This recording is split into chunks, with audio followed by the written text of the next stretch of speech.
Hello दोस्तों, स्वागत है आप सभी का आपके अपने चैनल जेएमएस स्टडी एक्सप्रेस में। तो दोस्तों आज हम लोग बात करने वाले हैं क्लास 10th के एक बहुत ही महत्वपूर्ण टॉपिक गोलीय दर्पण के बारे में। किसके बारे में? गोलीय दर्पण के बारे में। दोस्तों इसके पिछले वीडियो में हम लोगों ने पढ़ा था कि दर्पण क्या होता है, दर्पण कितने प्रकार के होते हैं, और उन दर्पणों में हम लोगों ने समतल दर्पण के बारे में पढ़ा था कि समतल दर्पण कहते किसको है, समतल दर्पण में प्रतिबिंब कैसा बनता है, समतल दर्पण का उपयोग होता कहाँ है, समतल दर्पण की प्रकृति कैसी होती है। तो इन तमाम चीजों पर हम लोगों ने क्या किया था, बात किया था। और आज हम लोग बात करने वाले हैं गोलीय दर्पण के बारे में। किसके बारे में? गोलीय दर्पण के बारे में।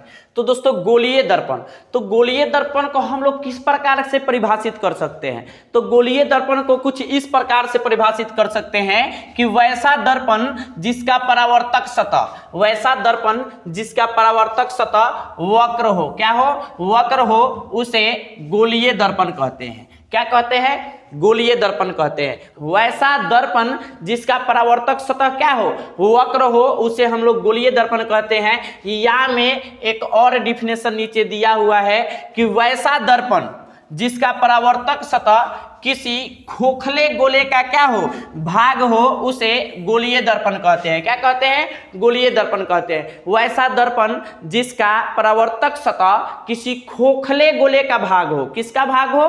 किसी खोखले गोले का भाग हो, उसे हम लोग क्या कहते हैं? गोलीय दर्पण कहते हैं। क्या कहते हैं? गोलीय दर्पण कहते हैं। अब ये गोलीय दर्पण होता कितने प्रकार का है, तो उसको हम लोग देखते हैं। गोलीय दर्पण कितने प्रकार का होता है? तो दोस्तों गोलीय दर्पण दो प्रकार का होता है।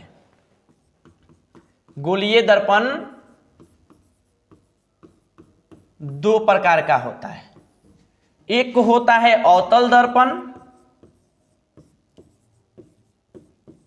और दूसरा होता है उत्तल दर्पण।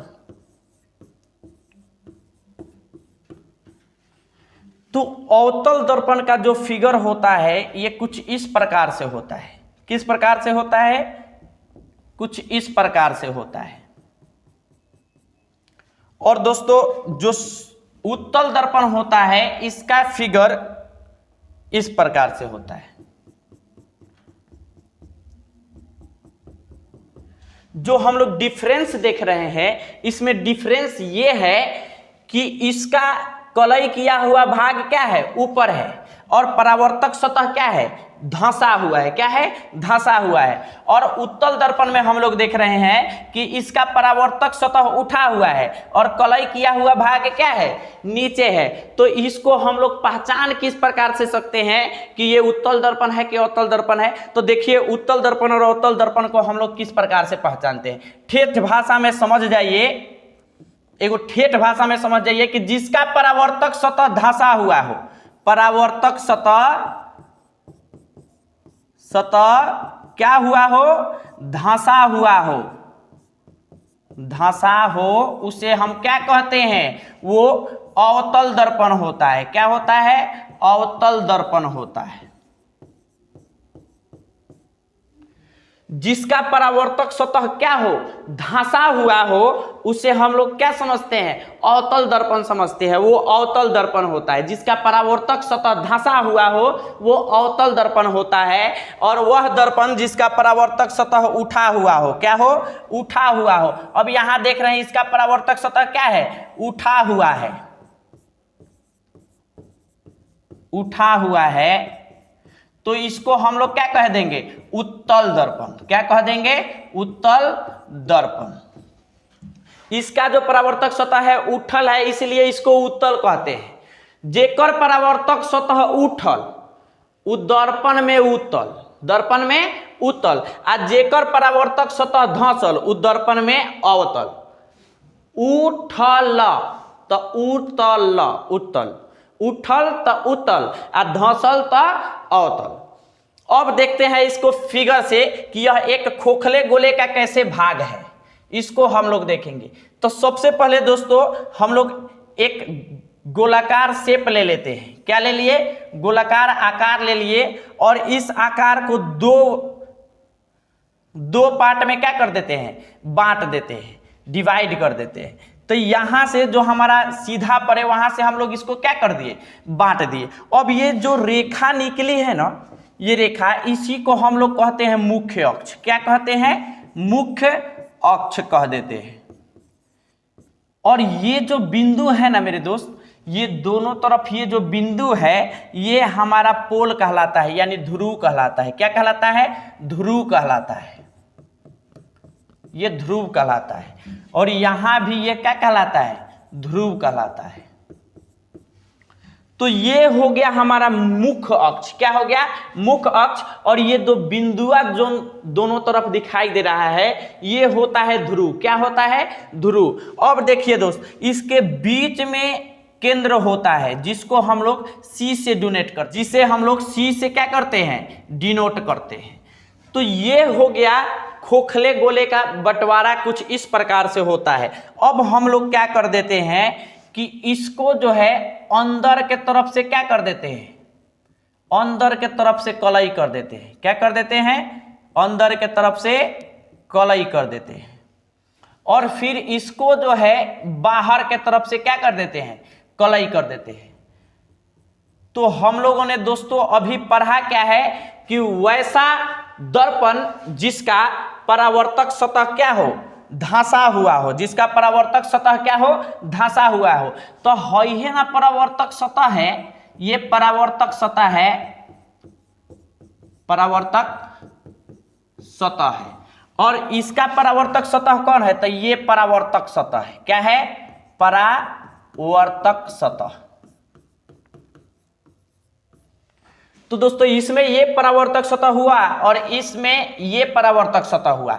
तो अब देखिए हम लोग क्या करते हैं, एक बीच से क्या कर लेते हैं? रेखा खींच लेते हैं। क्या खींच लेते हैं? एक बीच से डॉट डॉट रेखा खींच लेते हैं। ये बीच से हम लोगों ने क्या किया? डॉट डॉट एक रेखा खींच लिया। बीच से डॉट डॉट रेखा खींच लिया। तो इससे हमारा मालूम क्या पड़ता है? तो इससे मालूम यही पड़ता है कि ये दो दर्पण हो गए। क्या हो गए? दो दर्पण हो गए। एक यहां से दर्पण हो गया और एक यहां से दर्पण हो गया। क्योंकि गोलीय दर्पण में दो तरह के गोलीय दर्पण होते हैं। गोलीय दर्पण कितने तरह के होते हैं? दो तरह के होते हैं, एक अवतल और एक उत्तल। तो एक का परावर्तक सतह उठा हुआ होता है और एक का परावर्तक सतह धंसा हुआ होता है। तो एक गो खोखला गोला का ना ये भाग है। हाँ, तो एक गो खोखला गोला का भाग है, तो इससे दो गो दर्पण निकलेगा। एगो निकलेगा जिसका परावर्तक सतह उठा हुआ हो, ये निकलेगा उत्तल। क्या निकलेगा? उत्तल दर्पण। और दूसरा जो निकलेगा जिसका परावर्तक सतह धंसा हुआ हो, ये निकलेगा अवतल दर्पण। क्या निकलेगा?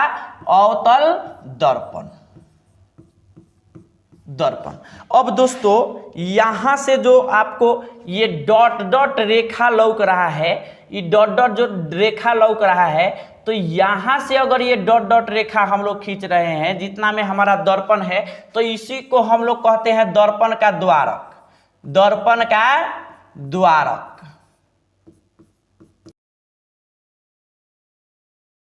ये दर्पण में ये बड़ी न है, इसको आप लोग ध्यान दीजिएगा।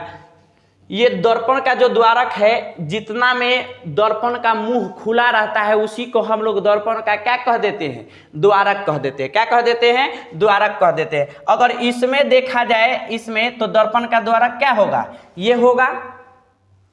तो इस प्रकार से हमारा अवतल दर्पण और उत्तल दर्पण का क्या होता है? निर्माण होता है। अब देखिए क्या कह रहा है, दर्पण के ध्रुव और वक्रता केंद्र को ठीक बीचों बीच अगर डिवाइड किया जाए, तो जो बिंदु प्राप्त होगा मुख्य अक्ष पर, वो फोकस होता है, मुख्य फोकस होता है। क्या होता है? मुख्य फोकस होता है।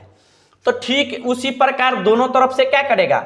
ये बटेगा सेम दूरी पर। दर्पण के ध्रुव से जितनी दूरी फोकस दूरी की होगी, फोकस से उतना ही दूरी पर क्या होगा? वक्रता केंद्र होगा। क्या होगा? वक्रता केंद्र होगा। तो कुछ इस प्रकार से हमारा क्या होता है? फिगर बनता है अवतल दर्पण का और उत्तल दर्पण का। तो दोस्तों ये हो गई अवतल दर्पण और उत्तल दर्पण का बंटवारा। अब हम लोग देखते हैं कि अवतल दर्पण होता क्या है। तो आइए देखते हैं अवतल दर्पण क्या होता है। तो जैसा कि आप लोग देख पा रहे हैं, जो हमारा हेडिंग है ये क्या है, अवतल दर्पण है। तो अवतल दर्पण को हम लोग किस प्रकार से डिफाइन करेंगे, अवतल दर्पण को हम लोग किस प्रकार से परिभाषित करेंगे, तो आइए देखते हैं अवतल दर्पण को किस प्रकार से परिभाषित किया गया है। तो वैसा दर्पण जिसका परावर्तक सतह, वैसा दर्पण जिसका परावर्तक सतह अंदर की ओर क्या हो, धंसा हुआ हो, अंदर की तरफ क्या हो, धंसा हुआ हो, उसे अवतल दर्पण कहते हैं। क्या कहते हैं, अवतल दर्पण कहते हैं। हम पीछे आपको बताए थे कि वैसा परावर्तक सतह जो अंदर की ओर धंसा हो वो कौन दर्पण, अवतल दर्पण। और जब उठल हो तो उठल तो उत्तल, जब उठा हो उसको उत्तल, और जब धंसा हो उसको क्या कहते हैं, अवतल दर्पण कहते हैं। क्या कहते हैं, अवतल दर्पण कहते हैं। दोस्तों इसका एक और डिफिनेशन यहाँ करके दिया गया है, वैसा दर्पण जिसका परावर्तक सतह खोखले गोले का आंतरिक भाग हो, वैसा दर्पण जिसका परावर्तक सतह खोखले गोले का आंतरिक भाग हो, क्या हो, आंतरिक भाग यानी अंदर वाला भाग हो, उसे हम लोग क्या कहते हैं, अवतल दर्पण कहते हैं। क्या कहते हैं, अवतल दर्पण कहते हैं। आइए इसका हम लोग क्या देखते हैं, फिगर देखते हैं कि अवतल दर्पण आखिर बनता कैसे है। तो दोस्तों ये एक वक्र रेखा खींच दिए, क्या खींच दिए, वक्र रेखा खींच दिए, और इसको ठीक बीचों बीच हम लोग क्या कर देंगे, डिवाइड कर देंगे। क्या कर देंगे, डिवाइड कर देंगे। तो ये जो हमारा निकला ना, ये जो रेखा है मेरे दोस्त, ये जो रेखा है ये हमारा मुख्य अक्ष है। क्या है, मुख्य अक्ष है।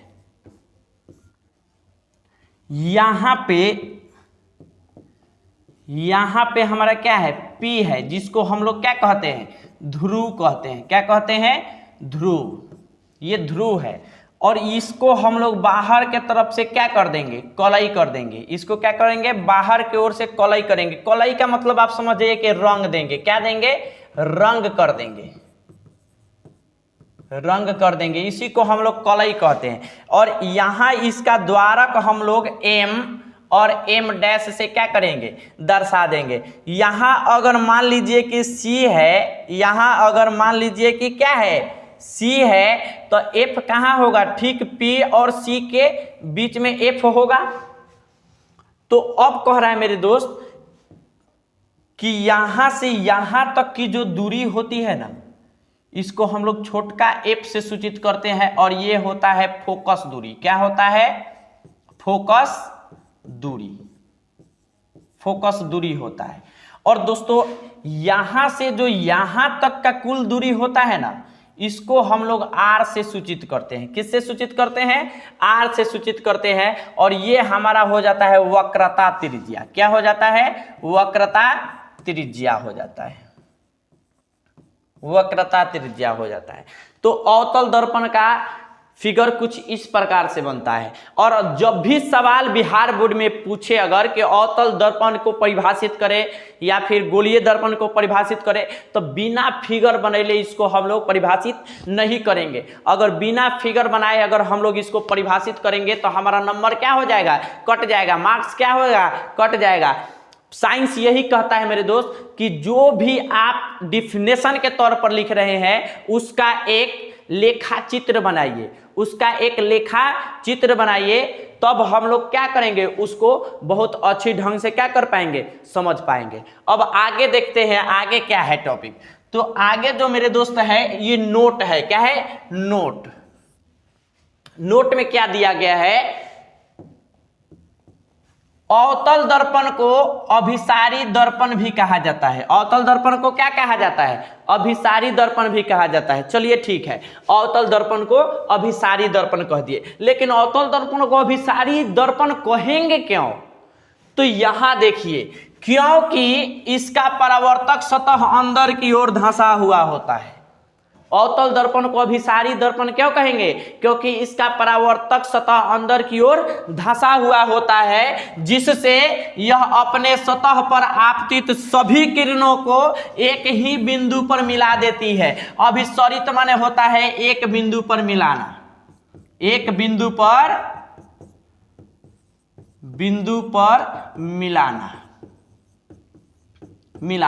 तो दोस्तों ये हम लोग समझेंगे कि अवतल दर्पण को अभिसारी दर्पण क्यों कहा जाता है? तो अवतल दर्पण को अभिसारी दर्पण इसलिए कहा जाता है क्योंकि इसका परावर्तक सतह जो होता है वो धंसा हुआ होता है, और परावर्तक सतह धंसे होने के कारण इस पर जो आपतित किरण पड़ती है ना, उस सभी आपतित किरण को ये क्या कर देता है, एक बिंदु पर अभिसरित कर देता है, एक बिंदु पर क्या कर देता है, मिला देता है। इसीलिए इसको हम लोग क्या कहते हैं, अभिसारी दर्पण भी कहते हैं। उतारना है तो उतार लीजिए आप लोग, क्योंकि यह बोर्ड के मायने में बोर्ड के नजर में यह बहुत अच्छा सवाल माना जाता है। चलिए अब हम लोग आगे चलते हैं। अगला पॉइंट क्या है? तो अगला पॉइंट है मेरे दोस्त उत्तल दर्पण। क्या है? उत्तल दर्पण। तो उत्तल दर्पण को किस प्रकार से परिभाषित किया जा सकता है? उत्तल दर्पण के बारे में जेन्युइन हम लोग पीछे जानते आ रहे हैं कि उत्तल दर्पण कहते किसको है। तो इसके डिफिनेशन को सबसे पहले हम लोग देखते हैं। तो डिफिनेशन कह रहा है वैसा दर्पण जिसका परावर्तक सतह उठा हो। हम लोगों ने पीछे बात किया है कि जिसका परावर्तक सतह उठा हो वो उत्तल होगा। जवना के परावर्तक सतह उठल उ का थी, उत्तल। तो इसी प्रकार जिसका परावर्तक सतह उठा हो उसे हम लोग उत्तल दर्पण कहते हैं। क्या कहते हैं? उत्तल दर्पण कहते हैं। एक और इसका डिफिनेशन ये भी बनता है कि वैसा दर्पण जिसका परावर्तक सतह खोखले गोले का बाहरी भाग हो उसे हम लोग उत्तल दर्पण कहते हैं। अब एक और बात आ गया, उठल रहेगा बेचारा तो इसका परावर्तक सतह तो गोलीय दर्पण के ऊपर ना होगा, गोलीय दर्पण के ऊपर ना होगा, यानी कि बाहरी भाग होगा। तो वैसा दर्पण जिसका परावर्तक सतह किसी खोखले गोले का बाहरी भाग हो उसे हम लोग क्या कहते हैं? उत्तल दर्पण कहते हैं। क्या कहते हैं? उत्तल दर्पण कहते हैं। आइए हम लोग उत्तल दर्पण को भी एक फिगर से देखते हैं।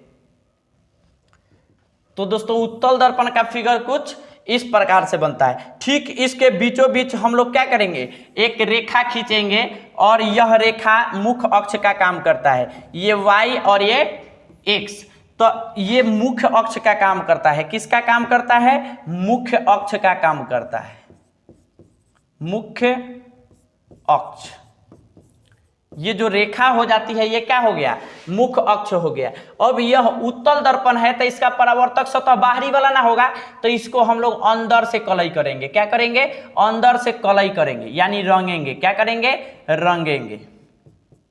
ये जो भाग है ये रंगा हुआ भाग है। क्या है? रंगा हुआ भाग है। ये रंगा हुआ भाग है।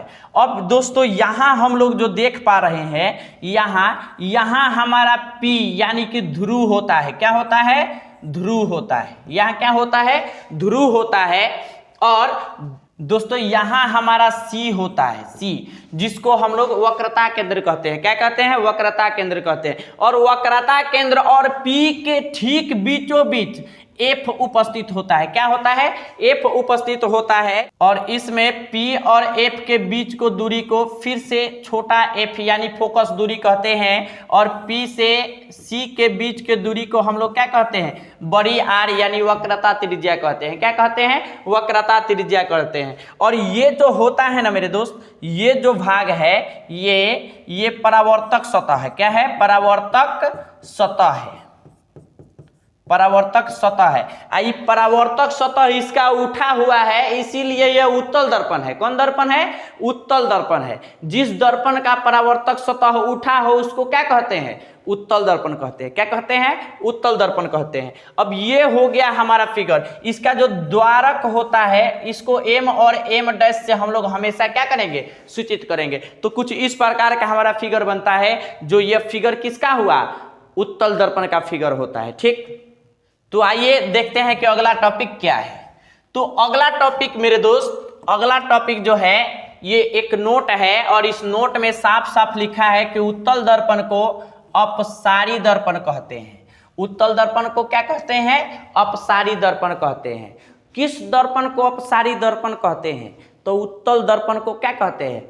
अपसारी दर्पण कहते हैं। क्या कहते हैं? अपसारी दर्पण कहते हैं। आखिर क्यों भाई उत्तल दर्पण को अपसारी दर्पण क्यों कह दिए आप? तो देखिए, उत्तल दर्पण को अभिसारी दर्पण कहते हैं क्योंकि इसका परावर्तक सतह उठा हुआ होता है। इसका परावर्तक सतह क्या होता है? उठा हुआ होता है, जिससे यह अपने सतह पर आपतित सभी किरणों को क्या कर देता है, फैला देता है। इसीलिए हम लोग उत्तल दर्पण को क्या कहते हैं, उत्तल दर्पण को अपसारी दर्पण कहते हैं। क्या कहते हैं, अपसारी दर्पण कहते हैं। तो दोस्तों आज के लिए इतना ही, मिलते हैं अगले वीडियो में। अगर यह वीडियो आपको अच्छा लगा हो तो कृपया लाइक, कमेंट और सब्सक्राइब कर दीजिएगा, और हो सके तो अपने दोस्तों के पास शेयर कर दीजिएगा।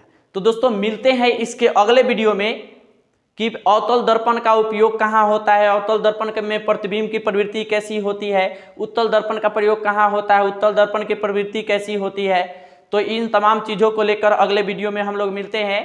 तब तक के लिए जय हिंद।